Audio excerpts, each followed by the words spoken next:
Russia launched overnight missile strikes in the Ukrainian city of Kryvyi Rih. At least 3 people have been killed and 25 have been injured.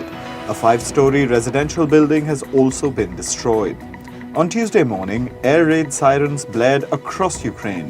The country's military officials said all Russian missiles threatening the capital Kyiv have been destroyed. NATO is holding its largest Air Force deployment exercise as fighting continues in Ukraine. This is the German Air Force-led Air Defender 23 exercise. It involves approximately 250 military aircraft from 25 NATO members and partner countries. About 10,000 military personnel are participating.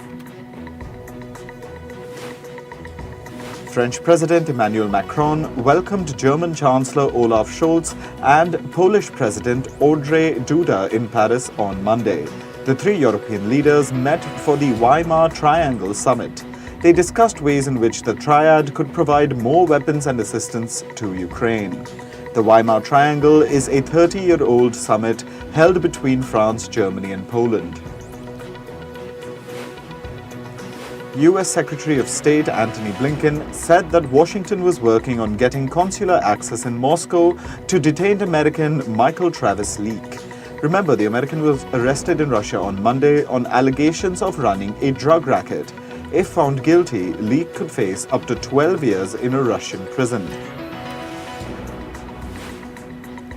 North Korean leader Kim Jongun has reportedly issued a secret order to ban suicide in the country. This comes after the number of suicides have increased. In May, the South Korean National Intelligence Service reported that suicides have gone up by about 40% compared to last year. Kim Jong-un described suicide as treason against socialism. He's reportedly ordered local authorities to take preventive measures. Local officials will be held accountable for suicides. China has sent a new patrol ship on a mission in the South China Sea. It has been sent to the disputed Paracel Islands. China has established military bases and civilian settlements in the Paracels. However, the US Navy also sails through these waters. The US says that it has the freedom to conduct navigating operations. The United States is preparing evacuation plans for American citizens in Taiwan. The planning has been underway for at least about 6 months. A US intelligence official has said that the heightened level of tension has driven the preparation. As of 2019, more than 80,000 Americans were in Taiwan. The island has faced rising threats from China, which considers Taiwan a part of its own territory. Chinese President Xi Jinping held talks with his Honduran counterpart, Xiomara Castro Sarmiento, in Beijing. The 2 sides agreed to establish relations on the basis of the One China principle. Castro is on a 6-day visit to China. She also met Chinese Premier Li Qiang. Meanwhile, Palestinian President Mahmoud Abbas has also arrived in Beijing for a 4-day visit.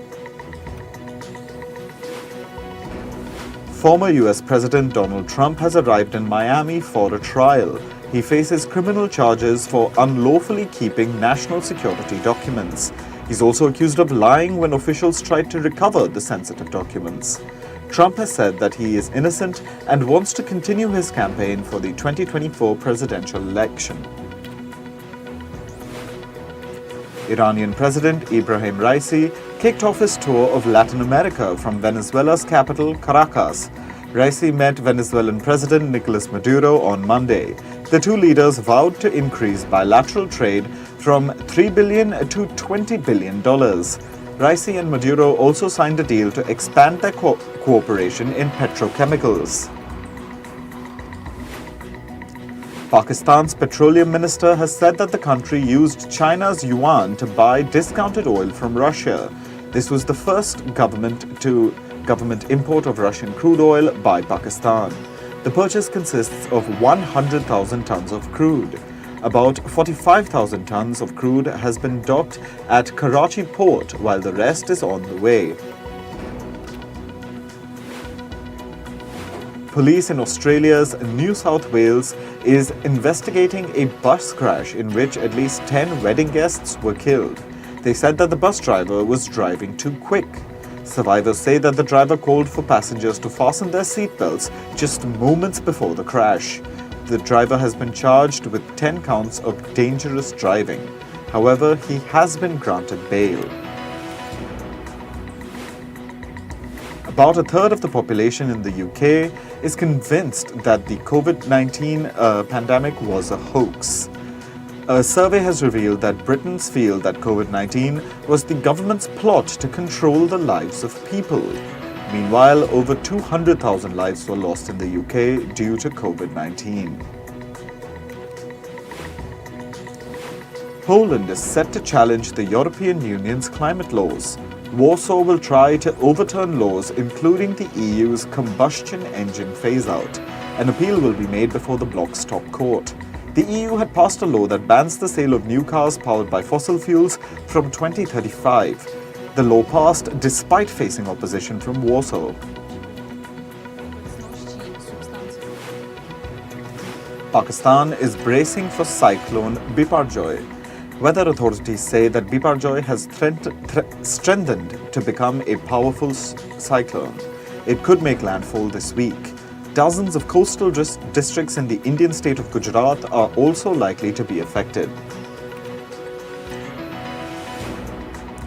The city of Boulder in the US state of Colorado witnessed a severe hailstorm. Hail accumulated on the streets of Boulder. Severe weather is expected in parts of the region.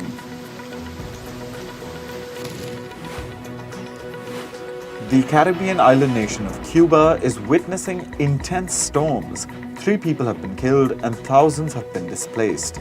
Cuba's central and eastern regions have witnessed heavy rains in recent days. White rhinos have been reintroduced to the Garamba National Park in the Democratic Republic of Congo. This comes nearly 16 years after the last one was poached in the area. Garamba National Park is one of Africa's oldest national parks. Experts say that the rhinos will help restore ecological balance in this region. Swedish climate activist Greta Thunberg joined a protest in Germany. This was to demonstrate against the upcoming COP28 conference scheduled to be held in Dubai in December this year. The United Arab Emirates named the head of the Abu Dhabi National Oil Company as the president of this year's COP28. Thunberg recently criticized this decision. The Philippines' most active volcano, Mayon, lit up last night as it continued to spew lava.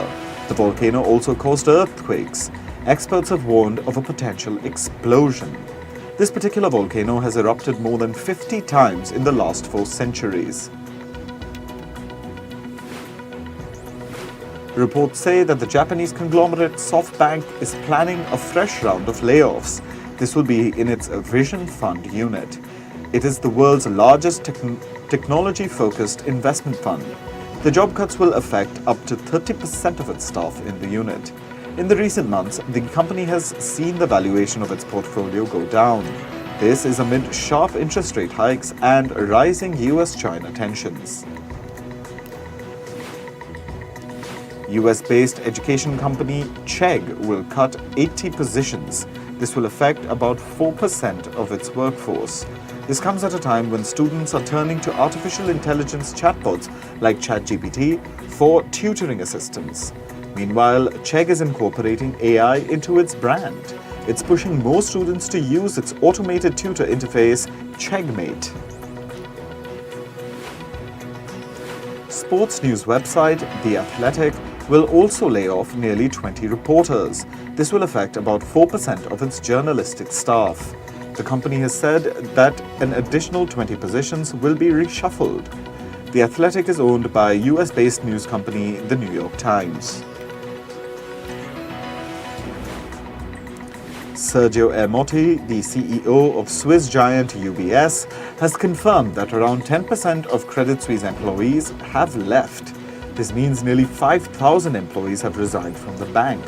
This was before UBS formally completed the takeover of its former rival. New Zealand has likely entered a recession in the first quarter of this financial year. This is according to analysts. The country's gross domestic product is expected to go down by 0.1%. This is contrary to the New Zealand Central Bank's forecast of 0.3% growth. New Zealand will release its official data on Thursday. US-based chipmaker Intel is in talks with British semiconductor company ARM. Intel wants to become an anchor investor in the chip designer's initial public offering. An anchor investor is a buyer who purchases a significant number of shares in a company at a fixed price before its IPO. ARM plans to list its shares on America's Nasdaq stock exchange later this year. Australia's Dominos Pizza is shutting down 27 stores in Denmark. This represents 0.7% of the pizza maker's global footprint. The company will also shutter its construction and supply arm in Australia. It makes and supplies products needed for the operation of the outlets. Domino's says this will help the company streamline its operations. Denmark is looking to introduce rules to improve child safety on big tech platforms. Copenhagen aims to raise the age limit for when children can give consent for the collection of their personal data. The country wants to increase the age limit from 13 to 15 or 16 years old. Tech companies will need parental consent for children younger than that. This will affect companies like Google, Snapchat, and Meta. US-based telecommunications company Verizon is reportedly looking for potential candidates to succeed the current chief executive officer. It's also searching for a new chief financial officer again. This follows the company's recent reshuffle earlier this year. In March, the company rejigged roles to appoint Tony Skiadas as the new finance chief. The US antitrust regulator has asked a court to temporarily block Microsoft's acquisition of video game company Activision Blizzard. The Federal Trade Commission has asked the court to block any final agreement before June 15th. The FTC says that the deal could hamper competition in the video game sector. The proposed acquisition is the largest for Microsoft and the largest in the history of the video game industry. Moving on to sports, in cricket, this year's Asia Cup is likely to be played in Pakistan and Sri Lanka. Pakistan are the designated hosts of the tournament. However, India refused to play their matches in Pakistan, citing security concerns. India's matches will now be played in Sri Lanka as part of a hybrid arrangement. In April, Pakistan had proposed hosting India's matches in the UAE. However, the proposal was rejected by other countries competing in the Asia Cup. Speaking of cricket, 10 teams will begin playing their warm-up matches ahead of the World Cup qualifiers from today. The matches will be played in Zimbabwe. The teams include the West Indies, the UAE, and Nepal, among others. After the warm-up games, the teams will compete to qualify for this year's Cricket World Cup. The World Cup qualifiers will begin from the 18th of June. In football, Germany drew 3-3 with Ukraine in an international friendly match for charity. The proceeds from the game will go to the victims of Russia's war in Ukraine. German and Ukrainian players also wore peace symbols on their jerseys. This was Germany's 1000th international match. India beat Vanuatu 2-0 in the group stages of the Intercontinental Cup. The match was played at the Kalinga Stadium in the Indian city of Bhubaneswar. India's captain Sunil Chhetri scored the winning goal in the 81st minute. The Intercontinental Cup is a four-nation tournament organized annually by the All India Football Federation. Mongolia, Lebanon, Vanuatu and India are the participants. Manchester City celebrated Sunday's UEFA Champions League win over Inter Milan with their fans. Man City beat Inter 1-0 to lift the Champions League trophy. City also won the Premier League and the FA Cup to secure their first ever treble. Even thunderstorms didn't dampen their celebrations. The players were paraded on a bus for 4 hours. Fans threw confetti on City's manager Pep Guardiola. Guardiola has now won 2 trebles in Europe. In 2009, he clinched his first treble as the manager of Barcelona. Argentine football icon Lionel Messi was briefly detained by Chinese officials at Beijing airport. Messi is in China to play an international friendly between Argentina and Australia. Chinese authorities stopped the World Cup winner from clearing immigration after he produced his Spanish passport instead of his Argentine one. He was then detained and questioned for over 2 hours. Messi was eventually granted a visa and allowed to proceed. French club Paris Saint-Germain are in a state of shock. Their star striker Kylian Mbappe has declined to renew his contract with the club. The Frenchman has asked PSG to release him as a free agent once his contract ends in 2024. Kylian Mbappe was the leading goal scorer for PSG this season. He was pivotal in securing this year's Ligue 1 title for PSG.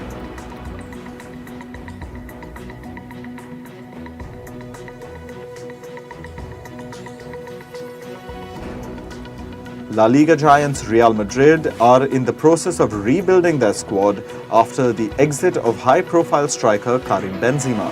23-year-old Fran Garcia has returned to Madrid from Rayo Vallecano. Real spent over $5 million for Garcia's recall. Last week, Real also signed England midfielder Jude Bellingham for a whopping $110 million.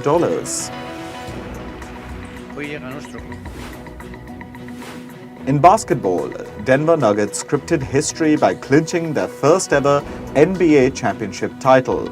Denver beat Miami Heat 94-89 to win Game 5 of the finals. This meant they won the 7-match series 4-1. Denver's Nikola Jokic was the star performer of the night. He scored 28 points to secure the historic win for the Nuggets. Jokic was also named the most valuable player of the NBA Finals. In golf, US Senator Richard Blumenthal has opened a probe into the shock merger of the PGA Tour and Live Golf. Remember, the PGA Tour merged with Saudi Arabia-backed Live Golf to become one entity last week. Democratic Party member Blumenthal feels that the merger needs to be assessed to see if it poses a threat to America's national security. The senator feels that the merger would give Saudi Arabia improper access to real estate in the US. Now on to entertainment. Korean actor Park Su Yoon has died after a fatal accident. As per reports, the 29-year-old actor fell down a flight of stairs.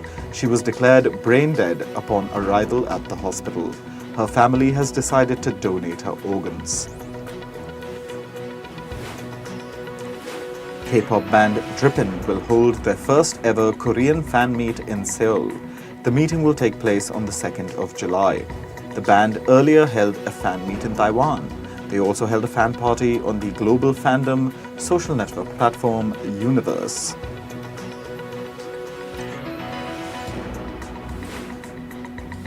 Singer Niall Horan is set to make a cameo in the rail-themed show Trainspotting with Francis Bourgeois. The show is about social media personality Francis Bourgeois taking celebrities on train journeys. Horan will join the host at the Liverpool Street Station in London. Rock band Foo Fighters and rappers A$AP Rocky and Jack Harlow are among the headliners at this year's Cannes Lions Festival.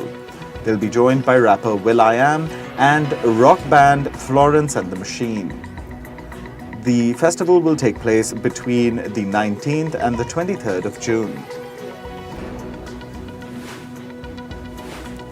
Actor Michael Fassbender has crashed out of the 24 Hours of Le Mans Championship in France. Fassbender crashed his Porsche 911 just 15 minutes before his 6-hour slot was to complete. He did not sustain any injuries and was able to take the car to the pits. This was the actor's second appearance at the endurance racing event. He was part of Germany's Proton competition team. American director Eddie Alcazar's film Divinity is set for its international premiere. The film will be screened at the Taormina Film Festival in Italy on the 29th of July.